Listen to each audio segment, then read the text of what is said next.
Hi friends, welcome to Saran's home kitchen. இன்னைக்கு நம்ம பார்க்க போகிற டிஷ் என்னன்னா காரக்குழம்பு. வாங்க ரெசிபிக்குள்ள போகலாம். ஒரு கடாயில் தேவையான அளவு எண்ணெய் ஊற்றிக்கோங்க. கடுகு உளுத்தம் பருப்பு போட்டு அது பொரிஞ்சதுக்கப்புறம் தேவையான அளவு வெங்காயம் கூட கருவேப்பிலை சேர்த்து நல்லா வதக்குங்க.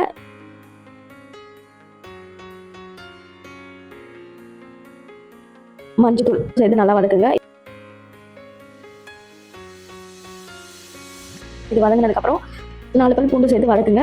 இது எல்லாம் வதங்கினதுக்கப்புறமா இஞ்சி பூண்டு பேஸ்ட்டு ஒரு 2 டேபிள் ஸ்பூன் ஆட் பண்ணிக்கோங்க.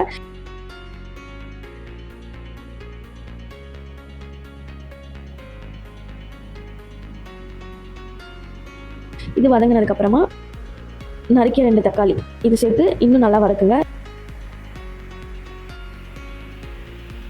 இது வதங்கினதுக்கப்புறம் மல்லித்தூள், இந்த குழம்புக்கு தேவையான அளவு மிளகாய் தூள் சேர்த்து நல்லா வதக்குங்க. தேவையான அளவு உப்பு சேர்த்து நல்லா வதக்குங்க.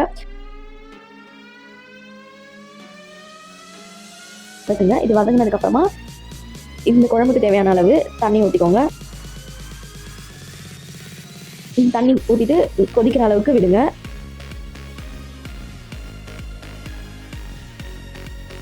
ஒரு கொதி வந்ததுக்கு அப்புறமா கட் பண்ணி வச்சிருக்க கத்திரிக்காய், உருளைக்கிழங்கு போட்டு கலருங்க. இது க்ளோஸ் பண்ணி இந்த காய்கறி வேகணும். கத்திரிக்காய், உருளைக்கிழங்கு சேர்த்து இதை க்ளோஸ் பண்ணிட்டு ஒரு 2 மினிட்ஸ் அப்படியே விடுங்க.